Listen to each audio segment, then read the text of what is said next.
Hello, today I'm going to read some more of Supercat versus the Chip Thief. If you remember last time we read, James had just found out that his cat had superpowers. So unfortunately, he's landed face down in the compost heap at this moment in time. And James shouts, "Are you okay?" Supercat picked the mouldy grass clippings out of his fur and answered in German, "Ja, the spring in the pogo stick was stronger than I thought." "You're stronger than you thought," said James, as Supercat scrambled back over the fence.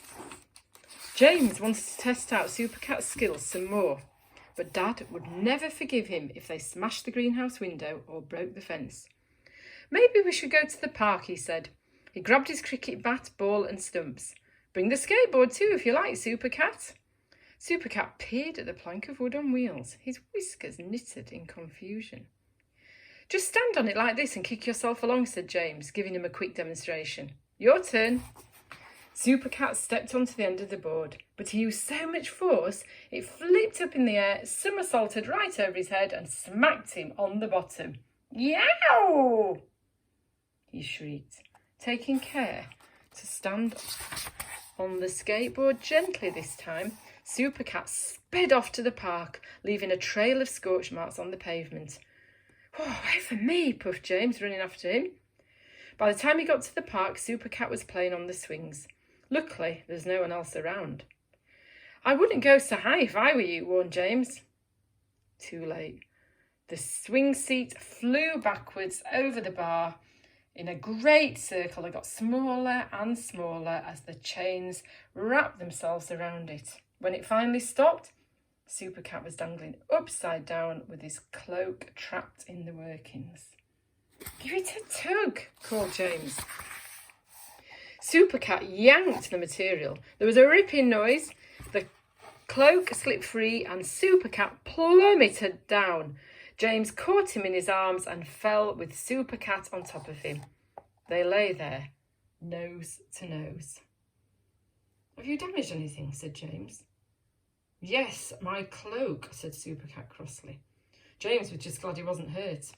They got up, and as James held the cricket stumps, Supercat hammered them into the ground with his furry fist. "Great teamwork," said James. "You bat, I'll bowl." He soon regretted it.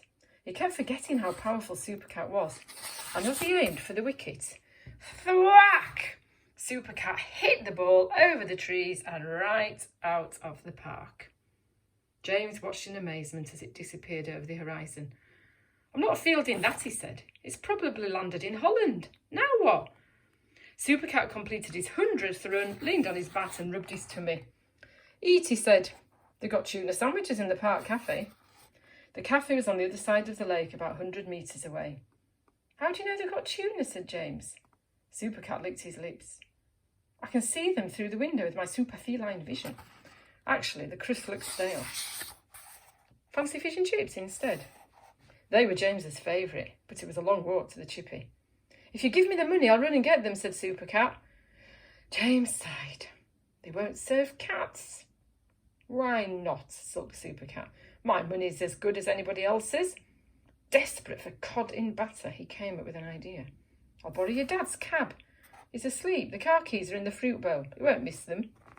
By now, James was really hungry for chips. "Can you drive?" he said. "How hard can it be?" said Supercat. "I'll pick you up by the park gates." James waited. He only lived around the corner, and after 10 minutes he was worried that Supercat might have run someone over. Just then, he saw the cab. For one awful second, James thought it was his dad. The driver was wearing his cap, but to his relief it wasn't. Supercat wound down the window. He was sitting on a pile of road maps. "Sorry I'm late," he said. "I couldn't see over the steering wheel." James got in and they drove off, singing along to the radio. "Take a left at the lights," he said. When they arrived, Supercat parked outside the chip shop and sniffed the air. "I'll have cod chips and a battered sausage, please." "Try and make yourself invisible until I get back," said James, "in case a policeman sees you." "Invisible?" said Supercat. "I'm not sure if that's one of my superpowers, but I'll have a go." He squeezed his eyes shut and clenched his buttocks in an effort to disappear. "Have I gone yet?" "Supercat?" Supercat, where are you? Said James. Supercat's eyes snapped open. That's what he said, patting his own knees anxiously to make sure he still existed. I'm here. How come I can see me, but you can't? Hey, just joking, James grinned. You're not really invisible. Back in a bit. As James went to get the food, Supercat ducked down in the driving seat with a big smile on his face. Even if he couldn't make himself invisible, this was the best day ever. But suddenly, it took a turn for the worse. James returned empty-handed.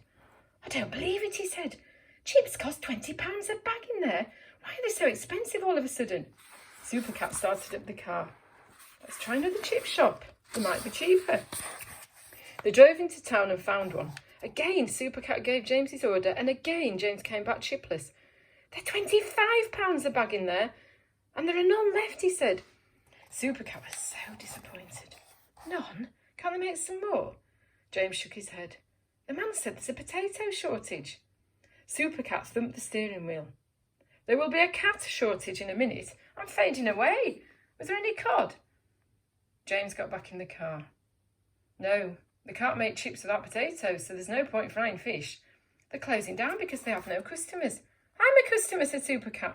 Have they got nothing to eat at all? James felt in his pocket. I got you this pickled egg. Supercat crammed it into his mouth. His whiskers drooped over his bulging cheeks. Disgusting, he said. He pressed the electric button to lower his window and spat it out. Chewed eggs splattered on the glass. You open my window, not yours, said James. Let's go home. I'll open a tin of pilchards for you instead. Supercat held up his thumbs. Excuse me, I can open my own. The journey back was easy. Getting the car on the drive without being seen was not. Uh-oh, Mimi spotted us, said James. She'll tell Dad. Let's pretend you were driving, said Supercat. I scraped the paintwork. I'm 10. It's against the law, said James. How can we shut Mimi up? What would Tiger Man do, asked Supercat. He'd fool Mimi into thinking she imagined you were driving, said James. Act like Tiger in front of her. If she knows you have superpower, she'll use it against me.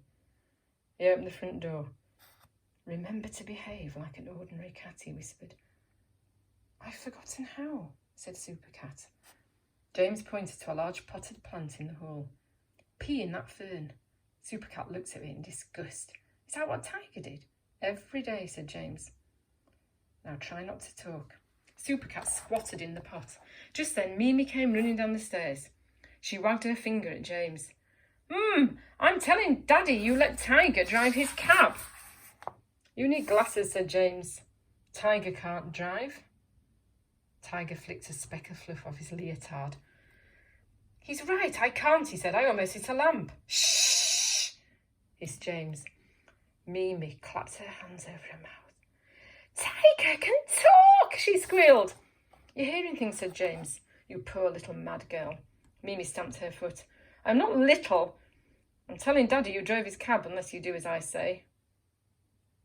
And we will see what happens next week.